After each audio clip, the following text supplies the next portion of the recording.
Hello and welcome to The Secret of My Success. This is a podcast where we explore what it means to live a fulfilling life.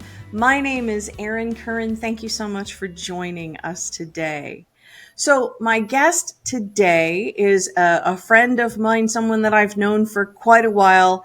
Her name is Dr. Joy Vaughn. She is Barbados born, so a little bit of the island fun. She's got that relaxed sort of a vibe, but she's also very much with the times. She is an experienced life transition coach who is passionate about helping people transition from one stage of life to another. She specializes in cognitive assessment and emotional intelligence retraining. That's kind of cool, retraining. As a neuroeducator, she has developed innovative programs, online seminars, and literature for adults and children.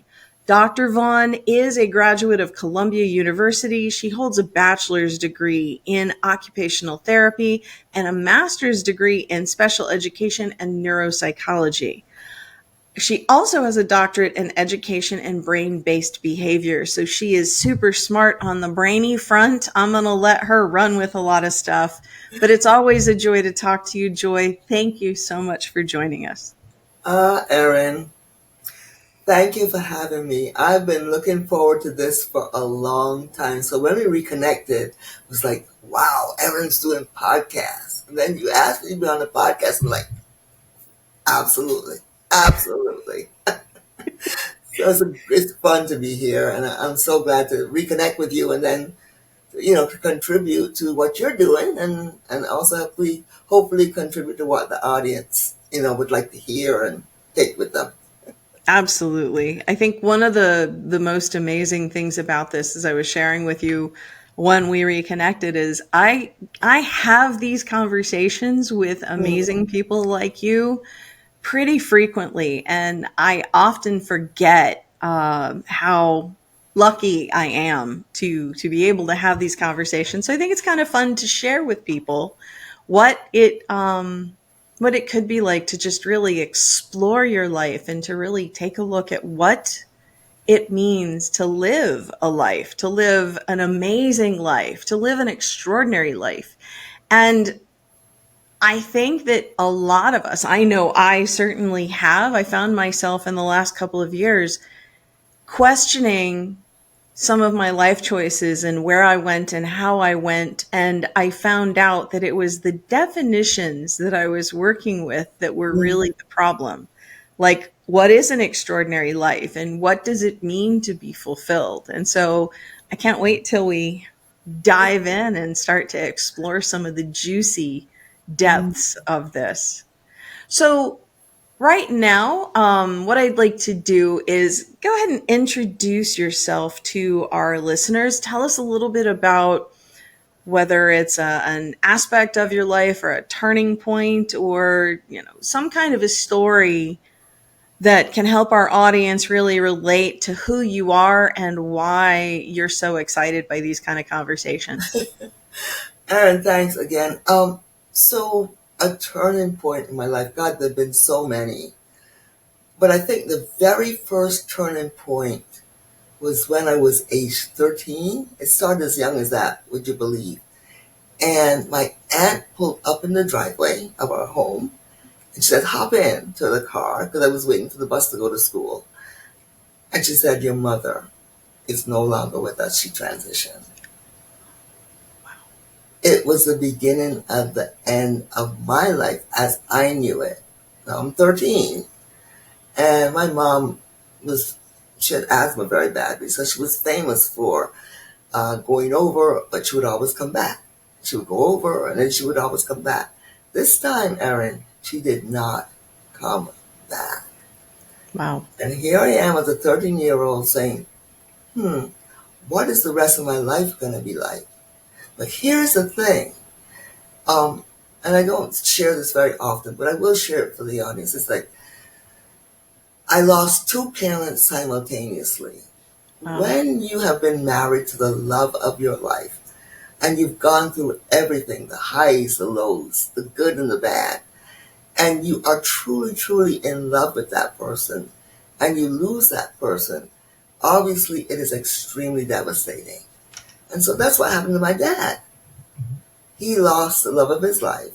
And so for him, it was the end of his life as he knew it as well. And yet he had a 13-year-old daughter to raise. Can you believe it? And he was a little bit older. So I ended up getting sent away. So I lost two parents simultaneously, one physically and one emotionally. Wow. Wow. And that was a huge turning point for me because it started my journey and trajectory into womanhood at a very early age where I had to really navigate the waters of aloneness, navigate the waters of new environment without my mom. And, yes, seeing my dad, but certainly navigate those waters of what it's going to be like. So that was the first turning point, and there have been many, many, many other poignant ones, like coming to America for the first time. And they said, "Ooh, you're going to love it. The streets are paved with gold." I'm still looking. I haven't found anything, right? But I got to come here and to start a brand new life and had great experiences with my dad. And then, just living life. And I arrived at a time when Kennedy was shot. And so my dad was supposed to present his papers to Kennedy, and he presented his papers to Johnson instead. But it was the time when the two Kennedy brothers and Martin Luther King, and in the middle of the riots. So you can imagine it was a very tumultuous time for the country. And I landed right smack in the middle of that. And so that became a whole nother trajectory of life, if you know what I mean. Yeah, for sure. Wow. So those are very rocky sorts of beginnings. That's definitely not the beginning of an easy life. No. So, how did those events shape you? What decisions did you make, and where did you end up going as a result? Oh my gosh. I knew I had to live. Yeah. Because I could have just, you know, made some other decisions that would not be in alignment with where I am now. But I had great people around me, great mentors, friends, and they really helped to get me through a very difficult period. I got to meet new people, experience new things here, and ended up at United Nations School, which was a whole nother ballgame within itself. And made good friends. To this day, I still am friends with a lot of people I went to school with in high school. And moving on, it's like, what am I going to do in my life? So everybody would say, well, why don't you be a lawyer like your dad? I'm like, no, I don't think that's for me. Why don't you be a social worker like your mom? No, I don't think that's for me either. And then we got wind of a field, up and coming field called occupational therapy. And I love crafting, basket weaving, making stuff. That's me. But there are no jobs for basket weavers, right? So, but occupational therapy combined crafts with therapeutic activities to help people to walk again and be mentally fit. And so I said, that's me. And that's how I ended up at Columbia University in a class of 14 people Wow. pursuing a bachelor's degree in occupational therapy with some of the original people who had started the occupational therapy field out of the army and the military. And so I was trained by them um, to combine fun, combine therapeutic activities, and that foster development of the brain and also the physical development of humans. And that, for me, was my greatest career. I was in it for about 25 years and really could see that I was making an impact. And when you're seeing that you're making an impact, it fuels you to move forward, to push forward, and because you're now fulfilling a purpose, Erin, that's greater than you. And you Mm. could see that you're actually making a difference in people's lives. And that for me was so exciting. And after that, there's life. There's excitement, and then there's life. So anyway, as I was saying, I had gotten into the field of occupational therapy, the best profession ever. The reason is that it gave me a window of opportunity to not only enter the field of rehabilitation of physical rehabilitation, but also emotional rehabilitation and children. So occupational therapy offers a broad spectrum through which you can move from the highest to the lowest, and you can treat anyone from 0 to 100. So it's a really versatile field, and I really got to see so many beautiful souls just come alive just by doing different techniques. One of the highlights of my life with occupational therapy was in Chinatown in New York, where we worked with acupuncturists to increase movement in the limbs of people who had strokes. And they would do the acupuncture, I would do the movement, and before you know it, the limb would just come back. And that was so, so exciting to see that. That's That was a good time. So from occupational therapy, living life in New York, doing well, married, had a beautiful child. Oh my gosh. And there's not enough to say about my son. And just, dealing with the ups and downs of life until there was a down and another transition. And I won't go into details, but that's what happened.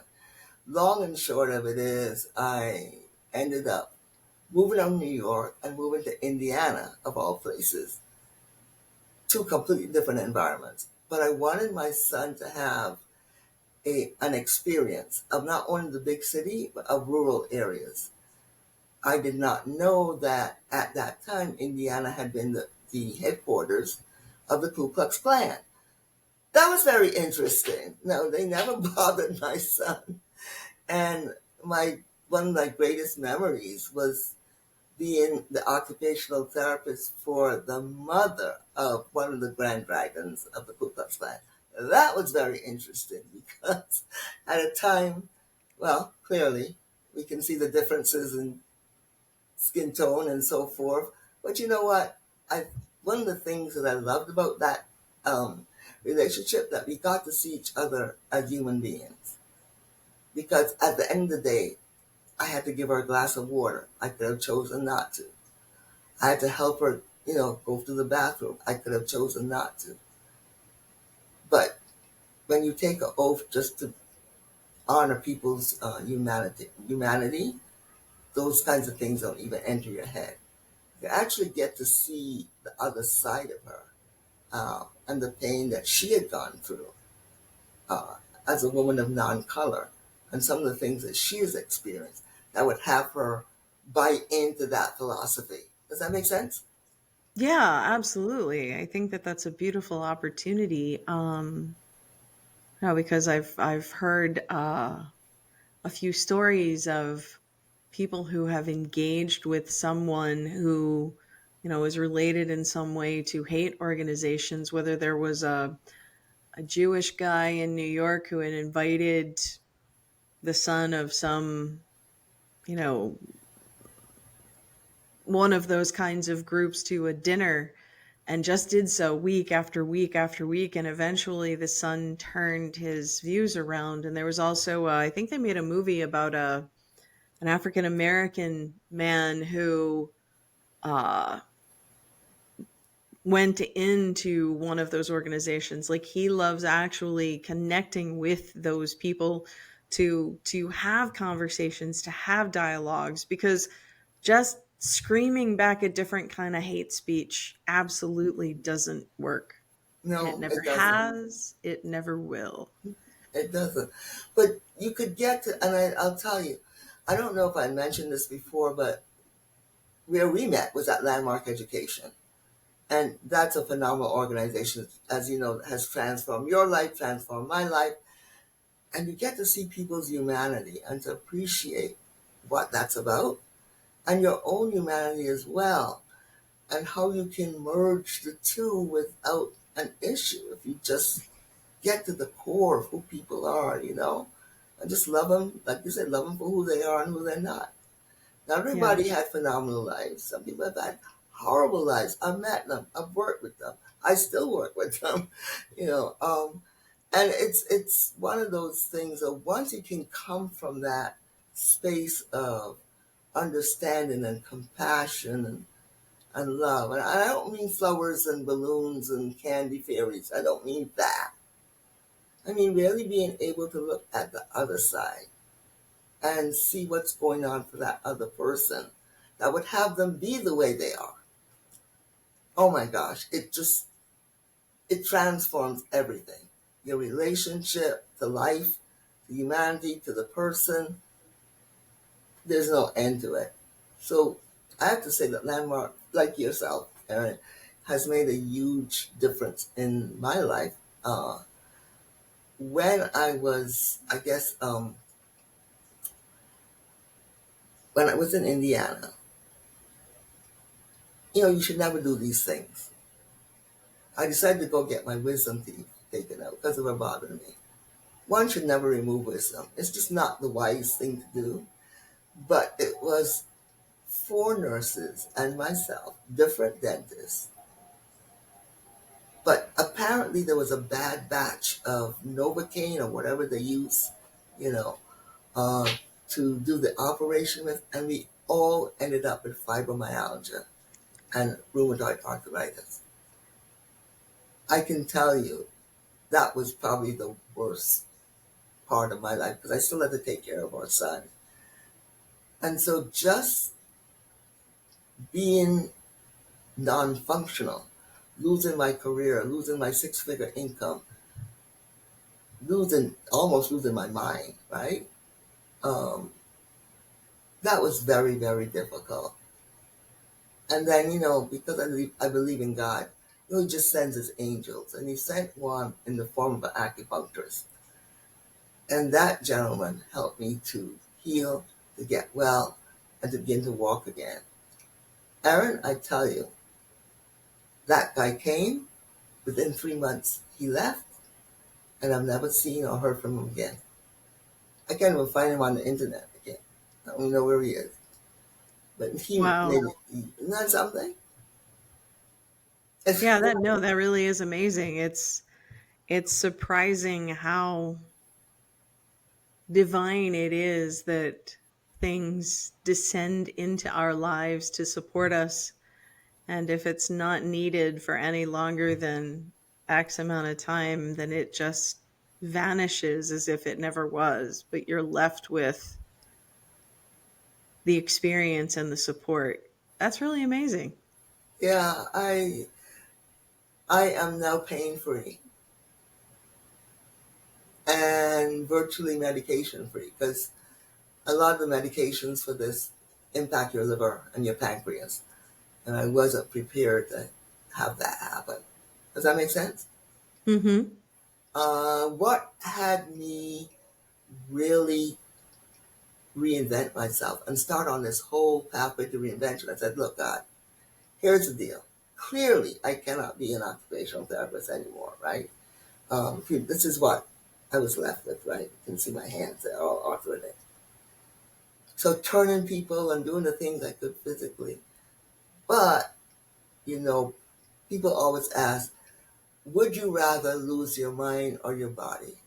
And I said, okay, I can deal with losing the body because the mind is so powerful. It can heal and regenerate. And that's in part how I became well again. I was able to, because I was an occupational therapist, I knew parts of the body.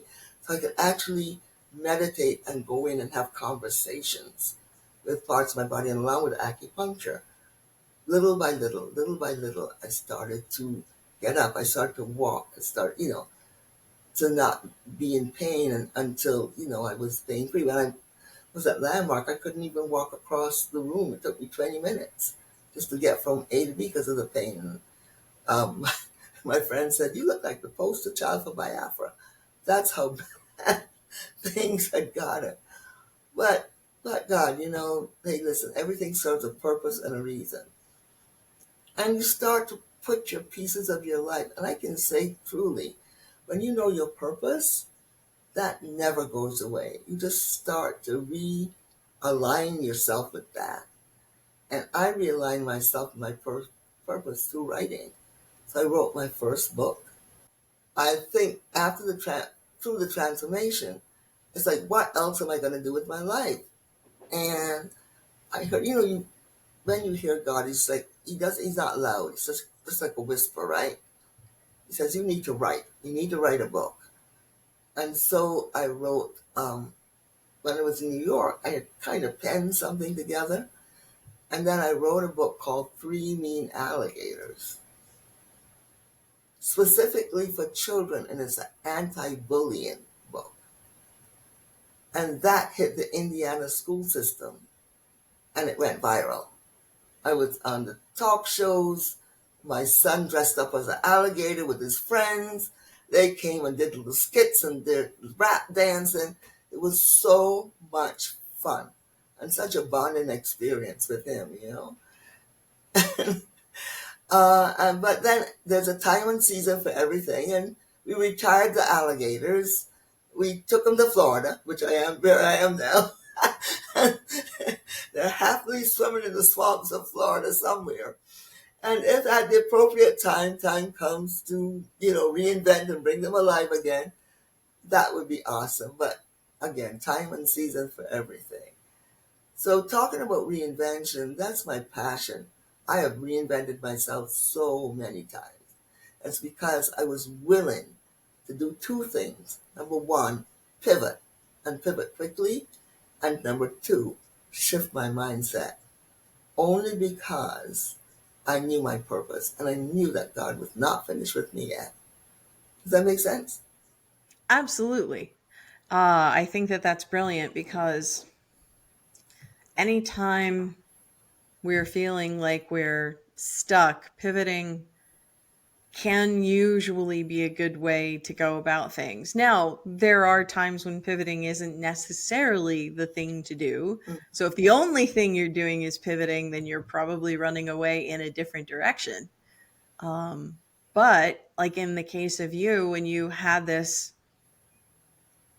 it's an interruption, but it's beyond an interruption in your life with this health crisis.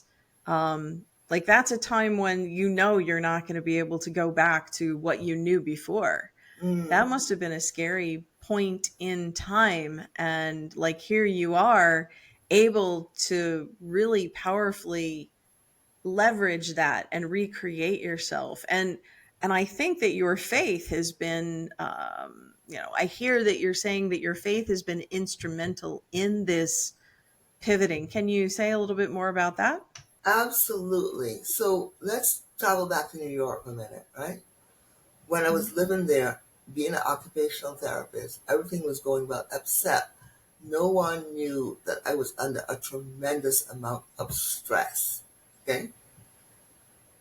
Uh, and I found myself one day working at my job, and I went to lunch with my boss. We're walking across the street, and I kid you not, Erin, I felt like an arm just pull me in a direction.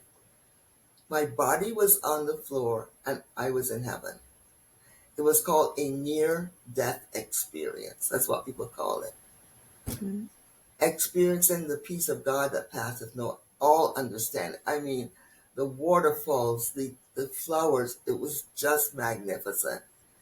And then this figure who I call Jesus, he was just standing there, just talking to me and just telling me it was going to be okay. And next thing I know, I'm flat on my back and I'm looking up in the sky, and there these three angels are huge.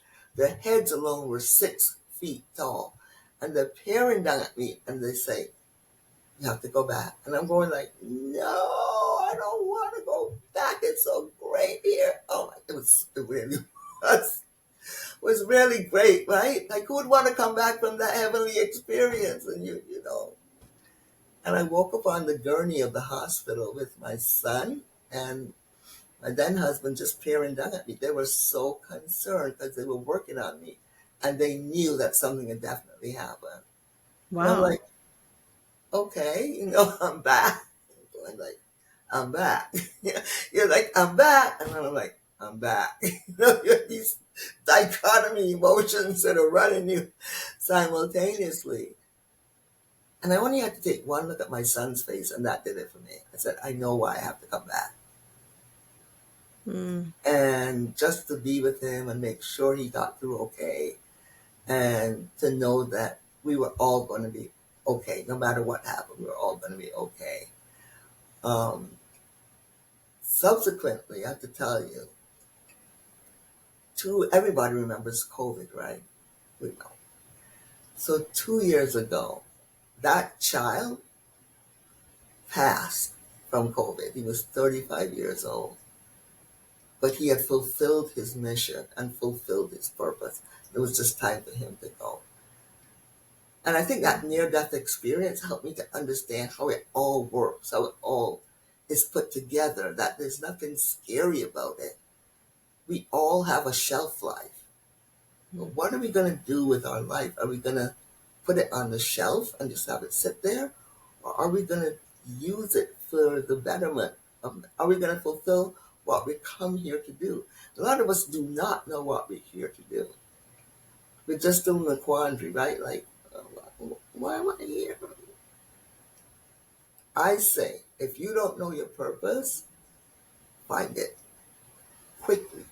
Because things, if you notice, things are moving very, very rapidly now. And we're at very interesting times. I'll use the word interesting to define it. And you want to be able to know that you're at least, like they always say in the forum, what do you want them to write on your tombstone, right? Because eventually, that's where we're all going. Not to sound morbid, but that's just the reality of life. Uh, and you want to find that. Like, what do they want? What do you want people to say about you? What have you done? Okay, I ate, drank, and be married. Oh, okay, that's great. That could be one thing they'll say. Or you said you made a difference. Whatever it is, decide on that and then make that your mission. Because I'm going to say this to you, and listeners, every decade is a different occurring. Every decade is a different occurring. Your 30s are not like your 40s are not like your 50s are not like your 60s, and your 60s, you're definitely not like your 70s. It's just different. And I think in hindsight, if I was to have one nugget, it's don't waste it. Don't, time is so precious. Don't waste it. Because you never ever know how long you have. Mm. You should really live every day to the fullest. Okay? I've traveled around the world by myself solo, even with my little arthritis, me and 3 suitcases. 2019 before I went, just before COVID hit, wouldn't trade that for the world. Have written books, right? My latest one is, let's see, The Art of Resilience here, where I chronicle the lives of 23 women from around the world, right? And I put it in this. But again, they said that would be your next pathway, writing and inspiring people. And so when after I graduated with my doctorate, I couldn't find a job. No one would hire me. There's stuff, I don't know if you know, Erin, but there's such a thing called ageism. And if you're a certain age, corporate giants aren't really looking to bring you in because they think, okay, you're going to be a liability. That's all they think is liability. This is in this country. However, around the world, age is respected. It's admired. They look at you for your wisdom. And that's what they want, right? And they really respect that. Here in America, it's a little bit different. So I had to learn the difference in cultural differences as well. But that's been another highlight of my life is writing.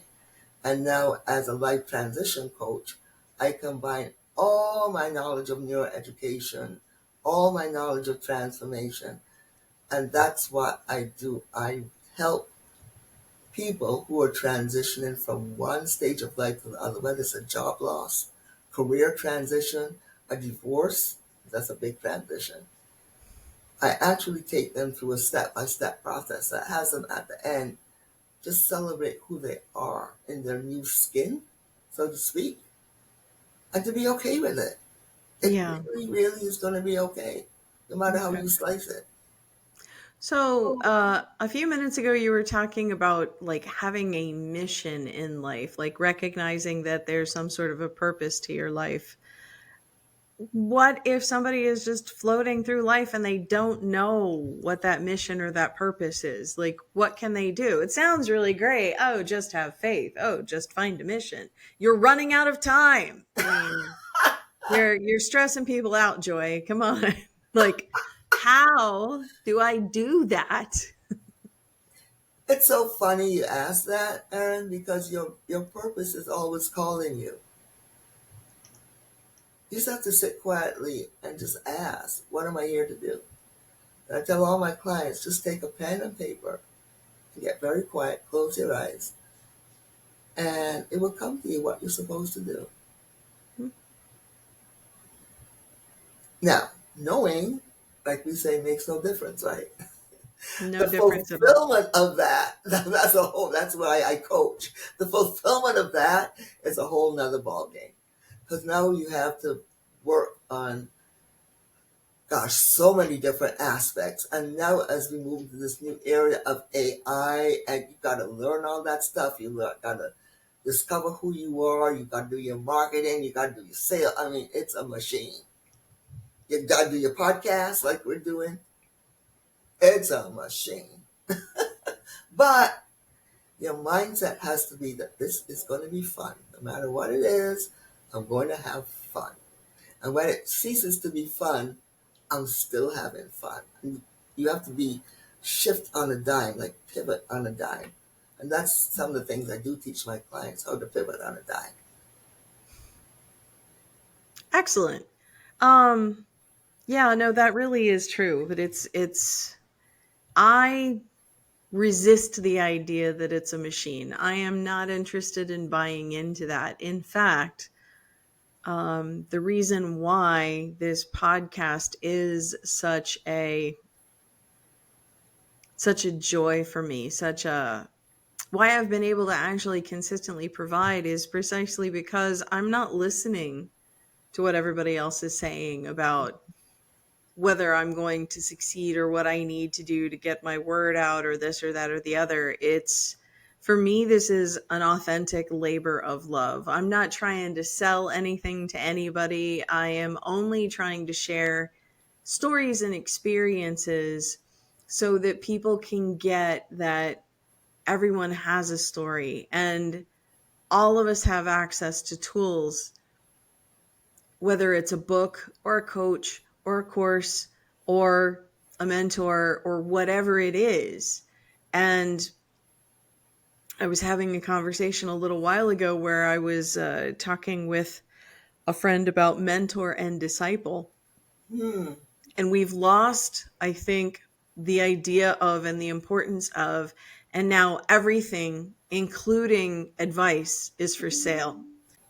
So the idea that everything is for sale and everything is marketable, and I just really resist that idea. And what's funny is a lot of the people that I've met over the years, I've met through things like the Millionaire Mind Intensive, and Yes. we're all taught to network and to exchange business cards and to do all of this stuff. And we all get so wrapped up in this idea of I've got to shove my message into the cracks because I don't want to miss an opportunity to sell.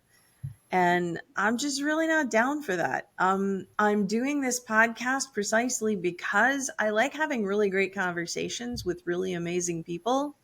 And I don't want this to be something where somebody's coming to, get sold another whatever. And it's not that I don't think that I deserve to receive for what I'm giving.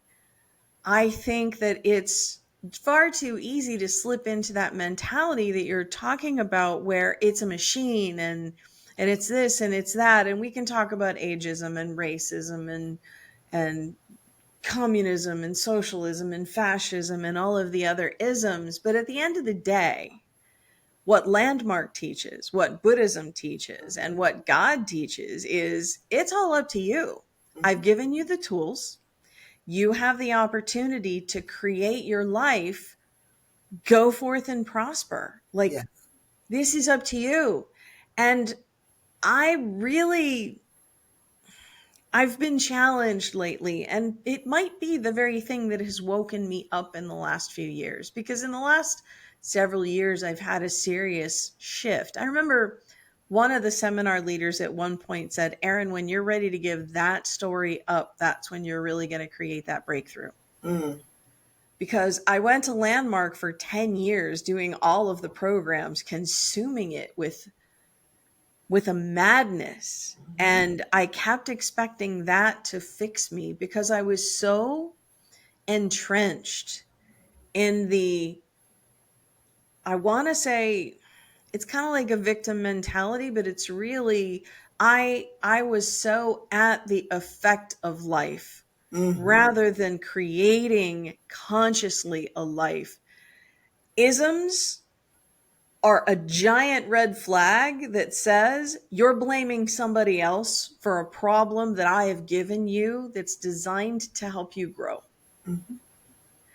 And so it's like a little bit of a slippery slope there.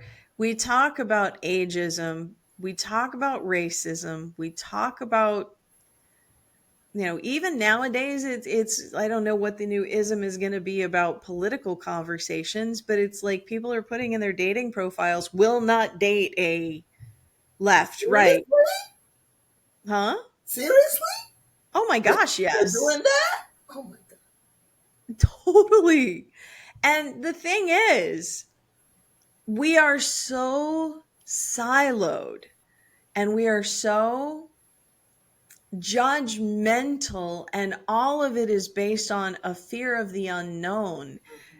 The only place for you to create your breakthrough is by going through the unknown. Like, you move to Indiana and you're there working in this town where there are Klansmen, and you're, working with the Grand Dragon's mother, and like, you didn't balk. You didn't change who you are as a human being, and like, that's how you make a difference. Mhm. You don't make a difference by saying, well, I'm just going to out nice you, and eventually you're going to see how wrong you are because I am so amazing. Like, Mm. that's an arrogant stand, and I'm not Mhm. saying that you came from that place by any stretch. Yeah. But it's kind of like where I see our conversation has devolved to on the political stage and in the cultural stage is kind of that.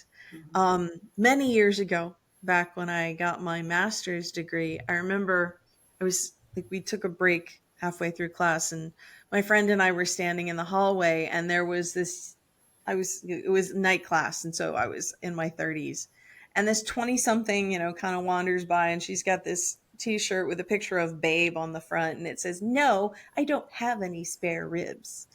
And my friend, he's just a total jokester. He saw the shirt and he was so tickled, and he was like, "That shirt is so amazing. Like, I love it." She smiles real big and says, "Oh my gosh, are you a vegan?" And he said, "No." And she goes, "Oh," and walks off. And it was like, this was such a connection point that was totally missed because, like, someone made a comment. Like, you wear the shirt so that someone makes a comment.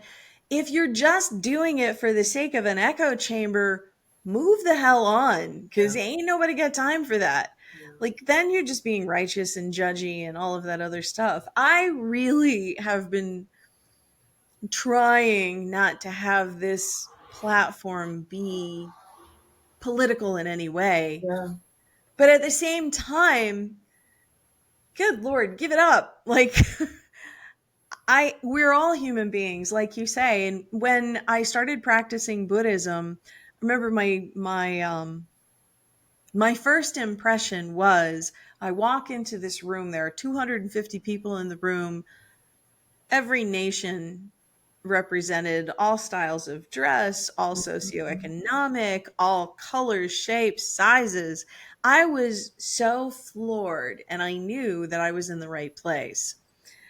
And also, Landmark, same thing. Like, we Yes. get to break down each and every human being has the same three core experiences as they grow up. Hmm. These three experiences define them in this way. It's how the human brain functions. And it's nothing more than that. And it's like once you can see that everybody makes these decisions in the same way, even if they don't make the same decisions, at least you have kind of a common space to come from because we're all acting out the very same fear just in different ways. Yeah, absolutely. It's so funny you say that because emotional intelligence is not necessarily taught.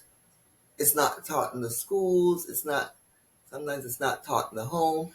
And yet it is a very thing that has you be successful and sometimes not. And it's fascinating. That's why I love the brain so much. I got introduced to it by my former professor. And that's where I started my research. And Erin, guess what? 30 years later, I got to have dinner with her in Australia. Not cool? Oh, how cool. Not cool. She has purple hair now, which is even the coolest. That's But yeah, brilliant. talk about key people at pivotal points that make a huge difference in your life. She definitely made a huge difference in my life in terms of looking at not only the brain, but what we put into it from a very early age, because the first 3 years of life are critical Yeah. in your development. Part of the challenge is like, I'm not a parent, so I'm not even going to pretend to understand. But from what I know, nobody gets a manual. No, no. So it's kind of like we're all just sort of going through the motions, doing what our parents did. Some of us will actually read up on it and try and figure out how to do the right thing. But most of us just kind of go through life going, shut up and sit down and come when I call you. Mhm. That was my experience as a kid. And I think that, when you and I reconnected a few weeks back, one of the things that we talked about was the school system and how critical thinking is such an essential thing to learn. But like, how do you teach people how to think critically? You have to have someone who is willing to hear opposing points of view and be okay with that. Like, have you seen the video of the guy, I think his name is Warren, where he's having a conversation with somebody about J.K. Rowling? Mm-hmm. He it's like this video went viral because he does a lot of he uses the Harry Potter series as he teaches in this school in Maryland. Oh, wow. And he was having a conversation with one of his students where a student came in and said, given the fact that J.K. Rowling is a transphobe, and he didn't, the teacher, it's only the teacher on camera. You can't see the kid. You have no idea who the kid is. And the teacher just says, okay, great. So let's take a look at that. When you say the fact that, what are you basing that on? Mm, Well, lots of people say. And well, okay, well, who are the people that are saying? Well, I really don't know. I've just heard. Okay, good. So what can you specifically point to that supports this point of view? mm, Well, on Twitter and Insta, and okay, great. So which posts would you like to show that say, well, I really guess there aren't any. And finally, the kid was like, well, maybe it's not true. mm-hmm, Um, we really need to take our media with a grain of salt. We need to take our opinions with a grain of salt. We need to take our conversations with a grain of salt and recognize that there's another human being who is hurting for some reason over there and makes a statement, usually because they're too afraid to deal with the truth of whatever their experience is. And if we don't have critical thinking skills, then we don't have the ability to recognize that whatever is being said right now is not personal. No. And the only way for me to get at a real idea or opinion on any kind of a topic Hmm? is to be able to pull myself and my security, the threat to my security, out of the equation, and to be able to take a bird's eye view and kind of go, huh. And this is where books like The Four Agreements come Yes. in Yes. super handy. Yeah. Because if I'm not taking things personally and I'm being impeccable with my word, I'm saying only what I mean and meaning only what I say, Yes. and I'm not taking what you're saying personally. I'm recognizing that it's your experience Hmm. and that it really has nothing to do with me. Yeah. I Like, love, love, love that you said that, because taking things personally is one of the hallmarks of, I wouldn't say poor, but a unenlightened emotional experience. Let me put it that way. And if I can, when I deal with the couples who are divorcing, Aaron, they take everything personally. It's not personal. If I say something, it's not, and it's hard for them not to take it personally. But the damage that has been done along the way wires the brain to take things that are said, particularly if you get triggered. And so a lot of work has been, okay, well, what about that statement? Has you get upset? And there's a comedian I know, um, that he says his mother's Korean, and he says his mother always says, well, is it true? Is it true? Well, let me look. But I want to get back to your point about critical thinking. There was a time in the school system where critical thinking was the way to go. You had people read, you discussed it, you had the debate team. I don't know if you remember the debate team, right? You had the debate team. And you would go back and forth and bandy back and forth. And not that it was right or wrong, but you were listening for the points. Oh, that makes sense. Oh, that doesn't make sense. But at least your brain was engaged in dialogue that would have you be able to look like through what do you call those things? Kaleidoscope it is? Where you turn it one way and you see a different pattern, oh yeah, right? kaleidoscope. Yeah. Hmm. So you could look at kaleidoscopes and you could actually see a different point of view. Well, someone in the great beyond of our education system decided we were no longer going to do that. Particularly here in Florida, we're going to actually teach to the test so that That you was could. I'm sure that that was a slippery slope. It was a slow degradation. It was not an overnight decision. I don't know, but I don't think when they made a decision, I don't know if they realized that these people grew up to be adults. They didn't think it made a difference, honestly. Okay, all right, I messed I up. mean, because like, is it true that there was one person who made one decision at one time to rip that all out of the school system? I No, doubt that. no, no. I absolutely. I do agree with you. Wasn't a one person. I think it was a collective consciousness that had a greater um, for a greater outcome in these people's minds. And this is what we have now. Yeah, we have a world where we're not allowed to disagree with the other person because if you disagree with me, that means that you are a bigot or a racist or an ageist or you're hateful or you just, you know, you're And it woke. has You're, profound consequences. I will kill you.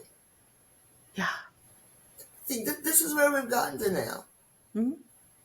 It is. It absolutely is. And it's a challenging place to be. So now what? There's work to be done. But what is that work? What? what would you suggest based on the trajectory of our conversation and where we've ended up? Um, how would you like one? I was having a conversation a couple weeks back with Joseph, and I recently had a conversation with Joseph for the podcast. And Joseph and I were talking about something similar, and he was like, "Yeah, but people talk about it, and nobody does anything." And I'm like, "The podcast is my way to do something. The podcast is my way to have people on to have uncomfortable conversations, hopefully inspiring conversations, but I'm starting to see that sometimes they're going to be uncomfortable conversations, and I can't, I have no idea where the divine is leading me to say that that's not what it should be. Ooh, Yes, exactly. I'm starting to see ooh, this and I don't ooh. like it, but I'm going to dive in and lean in and delve in a little bit more precisely because I don't like it. Back to those pivot points. This is Yeah. not one of them. Um, what would you say is a piece of advice or some wisdom that you would like to offer for people for how they might explore how to make the world a better place? Well, first of all, the first uncomfortable conversation you need to have is with yourself in the mirror. Mm, Start there. Once you have that conversation, understand that you're having that conversation because at the end of it, you want to be able to have a better outcome for yourself. Because when you have a better outcome for yourself, you have a better outcome for others. There's something called mirror neurons in the brain. mm, And whatever you mirror, the other person will pick up. That's the energy of the brain. It's right now, Erin. It's not Erin and Joy speaking. It's brain to brain. mm. Does that make sense? Yep. And if you can just wrap your mind around that, I understand that no two brains are alike. However, if I can say something that moves you and you can say something that moves me, negatively or positively, the profound commitment has to be that at the end of it, we both emerge as better people. And Powerful. that's one of my that's a humble advice. But underneath all that, there has to be a profound commitment of betterment or Mm. empowerment. Yeah, for both parties. Really powerfully said. One of the, in Nichiren Buddhism, one of the things that Nichiren advises is should you want peace, you should pray for peace in all four corners of the land. Hmm. So it's not just, it's because I can silo myself up. But if at the end of the conversation, I want better for me, but I could give two craps about whether you come out of it better, then I'm not really engaging in a conversation for betterment. So, and that gets missed, Aaron. Yeah. That really gets missed. People understand how connected people are. Hmm. We are so connected, more than you ever know. And so that's why the conversation of racism and all this doesn't make any sense. Yeah.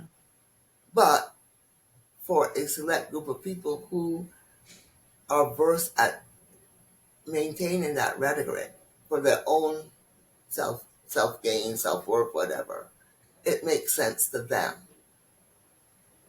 But when you travel outside the United States or you travel the world, you get to see it is such a beautiful place. It's a different place. And a lot of people don't think in that narrow way. Mm. True. You know. Beautiful. Yeah.